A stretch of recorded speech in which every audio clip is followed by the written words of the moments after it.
Seattle, and we have the pleasure of having Randall Grahm from Bonny Doon. This is a rarity, so we're thrilled to have you. Oh, thanks so much. So we'd like to do is 2 questions in 2 minutes. Keep it short, easy on easy. So the first question is, Cigar Volant kind of was one of the very first things that came out. What year was that? It was released in '86, from the '84 vintage. So what was the brainstorm going on there? Well, I'm not sure if it was a brainstorm, but it was really, I had, prior to that, attempted to make the Great American Pinot Noir, and I was kind of systematically thwarted at every turn. And I wanted to be in the wine business, because I'd gone to school at Davis, and I sort of invested in this education, and it seemed like a lot of fun, but I needed a wine to make that people were actually going to buy.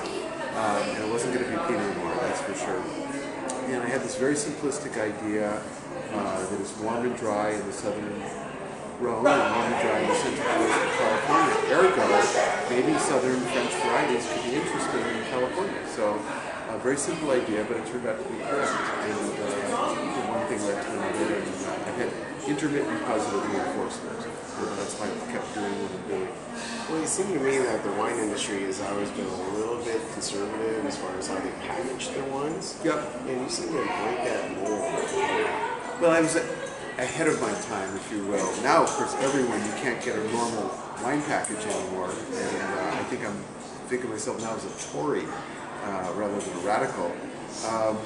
But the simple idea I had was that I was going to sell some unusual wines and unusual grape varieties, and I needed to make it more appealing and less threatening to people. If I wanted people to try it, I needed to kind of cloak myself in kind of non-threatening disguise, if you will. Well, I think you brought a lot of fun to the business, and that's why today we're thrilled to have you here. And I'm sure we have about 45 people in the middle of an afternoon that are playing hooky to come down and enjoy a little brief tasting with you. And they're usually people that like things that are off the beaten path. And I would have to say Bonny Doon has always been that to me, is the off the beaten path kind of winery. So what's next? What are you going to do next? What's next? What's most important to me is to really feel I've made a sincere effort to produce a vin de terroir. For me, a vin de terroir is the only wine that really matters. Everything else is, forgive me, bullshit and beside the point.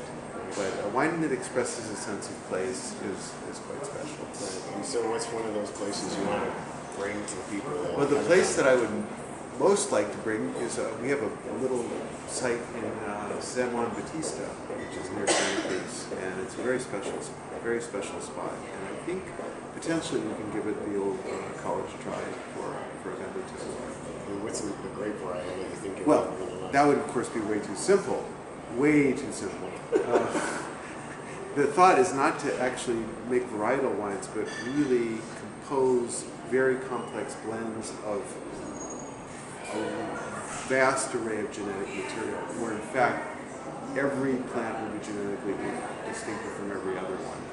It's a very ambitious project, and it could be insane. But and do you have an interesting name for that project too? well, the site, the property, the farm is called Popalushun, which is in the Mutsun language means paradise. Okay, so that's what we'll be looking for. Yes. Fantastic. We'll be keeping our eyes open. Thanks for coming. My pleasure. Appreciate it. Thanks. All right.